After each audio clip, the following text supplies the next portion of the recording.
کا یا ایسا روپ دھارا ہو، تو ہمیں ایسے معاملات کے اوپر احتیاط کرنی ہے۔ اگر آج ہمارے زمانے کے اندر دجال آ جاتا ہے تو ہمیں اس کے حوالے سے ان نشانیوں کی طرف دیکھنا ہے جو اللہ تعالیٰ نے بیان کر دی نبی علیہ الصلوۃ والسلام کے ذریعے سے، ٹھیک ہے۔ پھر اسی طریقے سے ایک جو ابھی ہم بتا رہے تھے کہ یہ اللہ والی معاملات بھی کرے گا، یعنی لوگوں کو زندہ کرنا، مارنا، اس طرح کی چیزیں بھی،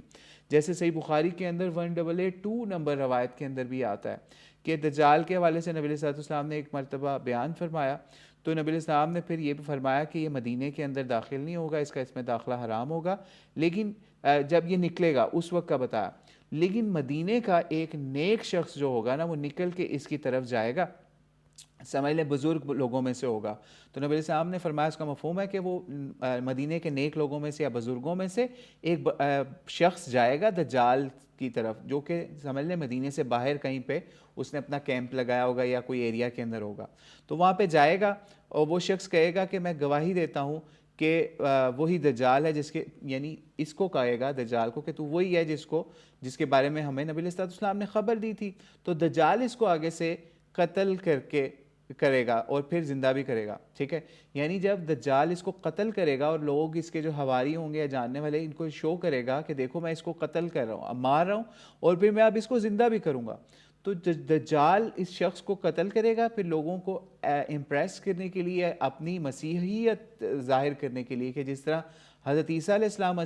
مسیح تھے یا مردوں کو زندہ کر دیتے تھے، میں بھی کرتا ہوں، یا جس طرح اللہ مردوں کو زندہ کرنے کا معاملہ کر سکتا ہے، میں بھی کر کے آپ کو دکھاتا ہوں۔ تو حدیث کا مفہوم ہے جو صحیح بخاری کی 1882، تو وہ شخص کو زندہ بھی کر دے گا جس کو مارا ہوگا ابھی اس نے، تو وہ جب زندہ کر دے گا نا تو اب وہ جو بزرگ شخص یا نیک شخص زندہ ہو جائے گا تو وہ کہے گا بخدا اب تو مجھے پورا یقین ہو گیا ہے کہ تو واقعی تو دجال ہے۔ پھر نبی علیہ السلام نے فرمایا جس کا مفہوم ہے کہ اب وہ پھر اس کو مارنے کی کوشش کرے گا لیکن وہ اس کے ہاتھ نہیں آ سکے گا، وہ جو نیک بزرگ یا بندہ ہوگا، ٹھیک ہے۔ تو اس سے بھی ہمیں پتہ چلا کہ ہر بندہ جو ہے نا وہ دجال کے قابو نہیں آ سکے گا، اور اگر ہمیں دجال کے قبضے سے یا دجال سے سمجھ لیں اپنی پروٹیکشن کرنی ہوگی جس وقت وہ معاملہ ہوگا، تو اس کے اوپر بھی آگے چل کے ہم بتائیں گے کہ وہ کیسے ہم پروٹیکشن کر سکتے ہیں، ٹھیک ہے۔ بلکہ ابھی ہم اس چیز کو بھی کور کر لیتے ہیں کہ نبی علیہ السلام سے ہمیں ایسی روایات مل جاتی ہیں جس کے اندر ایسی دعائیں آتی ہیں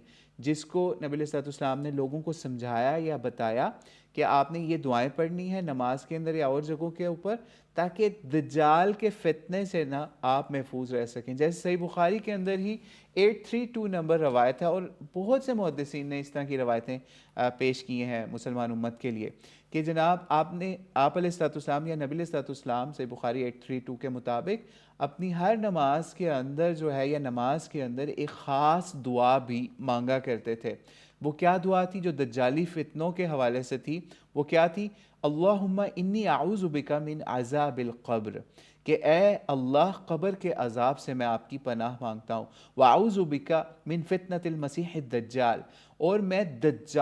مسیح دجال کے فتنے سے آپ کی پناہ مانگتا ہوں، واعوذ بک من فتنۃ المحیا والممات، اور زندگی اور موت کے فتنے سے میں آپ کی پناہ مانگتا ہوں یا پناہ میں آتا ہوں، اور پھر آخر میں اللہم انی اعوذ بک من المأثم ومن المغرم، اللہم انی اعوذ بک من المأثم والمغرم، یعنی اے اللہ میں آپ کی پناہ مانگتا ہوں یا آپ کی پناہ میں آتا ہوں گناہوں سے اور قرض سے، ٹھیک ہے۔ یہاں پہ بھی جب سیدہ عائشہ نے بھی اس روایت کو بیان کیا یا اس کے حوالے سے یہ بھی لوگوں کو بتایا کہ لوگوں نے یا پوچھا بھی کہ آپ قرض سے کیوں پناہ مانگتے تھے، اسی روایت کے اندر آخر میں قرض کا بھی ہے، تو اس پہ نبی علیہ السلام نے فرمایا کہ جو صحیح بخاری 832 پہ بھی ہے کہ جب کوئی بندہ مقروض ہو جاتا ہے نا تو وہ بہت جھوٹ بھی بولتا ہے اور وعدہ خلاف بھی ہو جاتا ہے، یعنی اس سے پتہ چلا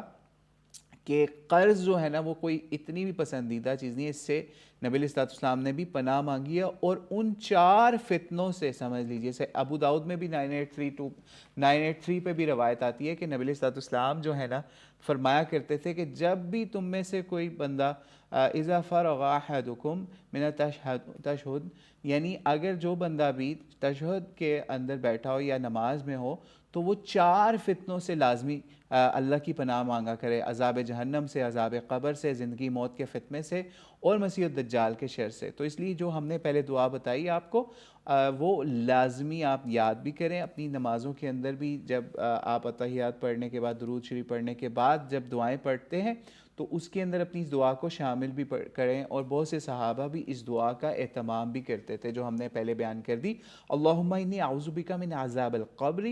ٹھیک ہے، واعوذ بک من فتنۃ المسیح الدجال، واعوذ بک من فتنۃ المحیا والممات وفتنۃ الممات، اللہم انی اعوذ بک من المأثم والمغرم. ٹھیک ہے، تو یہ 4 فتنوں سے، یعنی عذاب قبر سے، فتنہ دجال سے، اور زندگی موت کے فتنے سے، اور اس کے علاوہ قرض اور گناہوں سے، نبی علیہ الصلوۃ والسلام اس طریقے سے پناہ مانگتے تھے اللہ کی. اور ہمیں بھی کوشش کرنی چاہیے کہ ان 4-5 چیزوں کو بہت فوکس کریں، صرف دعاؤں میں نہیں بلکہ اپنی پریکٹیکل لائف کے اندر بھی، کہ جس طریقے سے نبی علیہ الصلوۃ والسلام کا معاملہ تھا کہ وہ قرض کے حوالے سے بڑی احتیاط رکھتے تھے، یا دجال کے حوالے سے لوگوں کو بھی ڈرایا بھی کرتے تھے اور ان کو بتایا بھی کرتے تھے، انفارمیشن بھی دیا کرتے تھے. اسی طریقے سے ہمیں بھی اس طرح کی انفارمیشن ایکوائر بھی کرنی ہے، اور ہمیں بھی سیرت سے وہ چیزیں تلاش کرنی ہے کہ نبی علیہ الصلوۃ والسلام نے دجال کے حوالے سے کیا بتایا تھا. ٹھیک ہے، اور اسی طریقے سے عذاب قبر کے حوالے سے بھی نبی علیہ السلام جیسے اس کے فتنے سے بھی یا اس کے عذاب سے بھی پناہ مانگتے تھے، تاکہ مسلمان امت بھی اس حوالے سے اس چیز کے اوپر آئے کہ وہ ان سب چیزوں سے جن کو خاص طور پہ نبی علیہ السلام نے کر کے دعا مانگی، ان سے پناہ اللہ تعالیٰ کی مانگیں بھی، اور اس کے اوپر پریکٹیکلی بھی کوشش کریں کہ اس سے بچنے کی بھی کوشش کریں. فار ایگزامپل، آپ اگر آج دجال سے بچنا چاہتے ہیں تو دجال کے حوالے سے نبی علیہ السلام سے لوگوں نے پوچھا بھی، یا نبی علیہ السلام نے لوگوں کو بتایا بھی کہ کیسے آپ بچ سکتے ہیں دجال کے فتنے سے. جیسے فار ایگزامپل جب ہم دیکھتے ہیں کہ اگر ہمیں آج دجال کا معاملہ پیش آ جاتا ہے، یا پھر ہمیں دجال سے بچنا ہے، تو ہمیں اس حوالے سے کیا معاملہ کرنا ہے؟ کیا ہمیں کون سی چیزیں ایسی ہیں نبی علیہ السلام نے بتائیں جس سے ہم دجال کے فتنے سے بچ سکتے ہیں؟ تو اسی حوالے سے صحیح مسلم کے اندر 1883 نمبر روایت کے اندر بھی آتا ہے کہ نبی علیہ السلام نے فرمایا کہ جس نے سورہ کہف کی پہلی 10 آیات حفظ کر لی، اسے دجال کے فتنے سے محفوظ کر لیا گیا. اور کما قال علیہ السلام. تو صحیح مسلم کی 1883 روایت سے بھی ہمیں پتہ چل گیا کہ سورہ کہف بھی بہت امپورٹنٹ ہے. اس کی خاص طور پہ ابتدائی 10 آیات، اور کچھ روایتوں کے مطابق یا کچھ علماء کے مطابق پہلی 10 اور آخری 10 آیات، یہ دونوں دجال کے فتنے کے حوالے سے اگر جو بندہ یاد کرتا ہے، اس کو پڑھتا ہے یا ان کو سمجھ کے پڑھتا ہے، ان کو حفظ کرتا ہے، تو وہ اس کی بھی دجال جب آئے گا یا اس کے فتنہ ہوگا یا اس سے ریلیٹڈ جو فتنے ہوں گے، اس سے اس کی حفاظت ہوگی. آپ یقین جانیے اگر آپ سورہ کہف جو ہے نا، خاص طور پہ جیسے ہمارے بہت سے نیک لوگوں کا عمل ہے، روایتوں کے اندر بھی ملتا ہے کہ جمعے کے دن لازمی اہتمام کر کے سورہ کہف کی تلاوت کریں، اس کو پڑھیں، سمجھیں، تاکہ آپ کو اللہ تعالیٰ دجال کے فتنے سے محفوظ کرے. یعنی آپ سورہ کہف کو صرف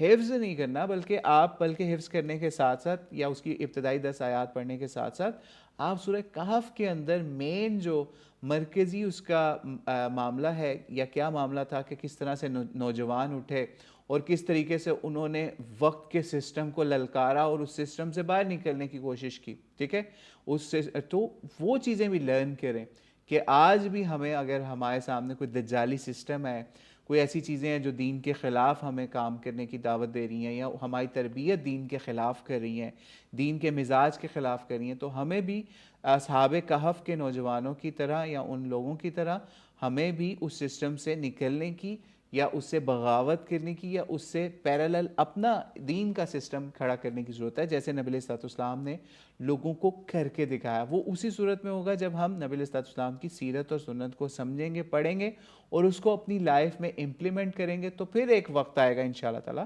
کہ پھر جس طرح نبی علیہ السلام نے پورا معاشرہ چینج کیا، اس طرح ہمارے اندر سے بھی لوگ اٹھیں گے جو کہ اس معاشرے کو نبی علیہ السلام کے لائے ہوئے دین کے مطابق ڈالنے کی کوشش کریں گے. ٹھیک ہے، تو یہ بھی معاملہ ہو گیا جس جو ہم نے آپ کے سامنے بیان کر دیا. اسی طرح صحیح مسلم کے اندر 7373 نمبر روایت بھی ہے جس کے اندر قیامت سے پہلے کے واقعات کا بیان آتا ہے. یعنی بہت طویل روایت ہے. اگر ہمارے پاس اس وقت ٹائم ہے تو ہم کوشش کرتے ہیں وہ ہم روایت بیان ہی کر دیں.